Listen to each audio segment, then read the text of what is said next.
BJP का mission south तैयार। South की लेडी संभालेंगी बीजेपी की कमान। क्या दक्षिण की सुषमा स्वराज बनेंगी राष्ट्रीय अध्यक्ष? बड़े बड़े नेता रह गए पीछे। नमस्ते दर्शकों, मैं निकिता रस्तोगी, डीएनपी इंडिया में आपका स्वागत। बीजेपी का नया राष्ट्रीय अध्यक्ष कौन? इस वक्त आपके और हमारे सभी के मन में ये सवाल है। कहा जा रहा है कि बीजेपी इसी महीने अपने राष्ट्रीय अध्यक्ष की घोषणा कर सकती है। खबर है कि पार्टी 13 से ज्यादा राज्यों में संगठनात्मक चुनाव संपन्न होने के बाद 15 या 16 मार्च के मध्य तक अपने नए राष्ट्रीय अध्यक्ष की घोषणा करने वाली है। कई बड़े बड़े नेता के नाम इस रेस में आगे चल रहे हैं, लेकिन कहा जा रहा है कि पार्टी अब दिल्ली की सीएम की तरह पार्टी के राष्ट्रीय अध्यक्ष के लिए भी महिला पर दांव खेल सकती है। मीडिया रिपोर्ट्स के मुताबिक पार्टी इस शीर्ष पद पर किसी महिला को नियुक्त कर सकती है जो संभवतः दक्षिण भारत से होगी, ताकि दक्षिण राज्यों के लोगों को एक मजबूत संगठनात्मक संदेश भेजा जा सके। और अगर दक्षिण से किसी महिला को इस पद के लिए चुना जाता है तो इस रेस में आंध्र प्रदेश बीजेपी के प्रमुख दक्षिण की सुषमा स्वराज कहे जाने वाली दग्गुबाती पुरंदेश्वरी या बीजेपी महिला मोर्चा की राष्ट्रीय अध्यक्ष और कोयंबटूर विधायक वंथी श्रीनिवासन सबसे आगे चल रही है। दग्गुबाती पुरंदेश्वरी का नाम सबसे आगे चल रहे उम्मीदवारों में से एक है। लगभग 66 साल की पुरंदेश्वरी कांग्रेस छोड़ने के बाद 2014 में बीजेपी में शामिल हुई, जो संगठनात्मक मामलों में अपने महत्वपूर्ण अनुभव के साथ आई है। पुरंदेश्वरी वर्तमान में आंध्र प्रदेश में बीजेपी प्रमुख के रूप में कार्यरत है। उन्हें एक अत्यधिक स्पष्ट महिला नेता के रूप से जाना जाता है।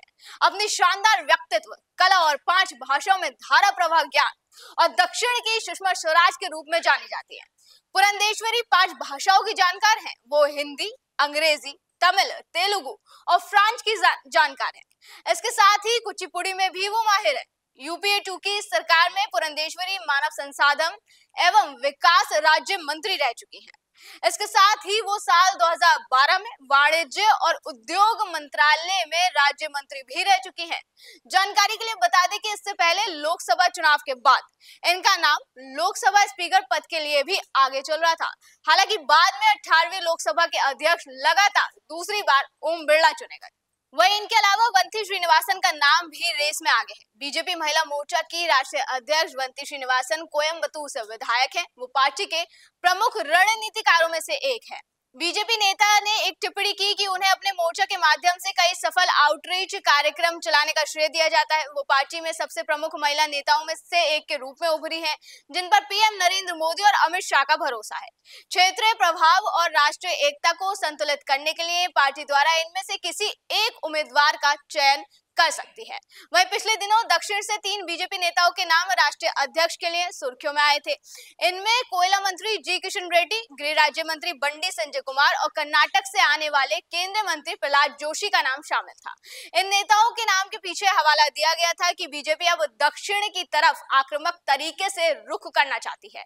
ऐसे में दक्षिण को तवज्जो मिल सकती है। अभी तक कुल 11 राष्ट्रीय अध्यक्षों में 3 दक्षिण से आए हैं।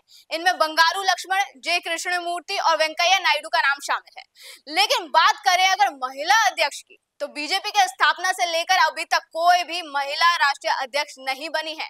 और अब इस पद के लिए बीजेपी की ओर से पहली बार किसी महिला का नाम भी अंतिम पैनल में रखने की बात सामने आ रही है।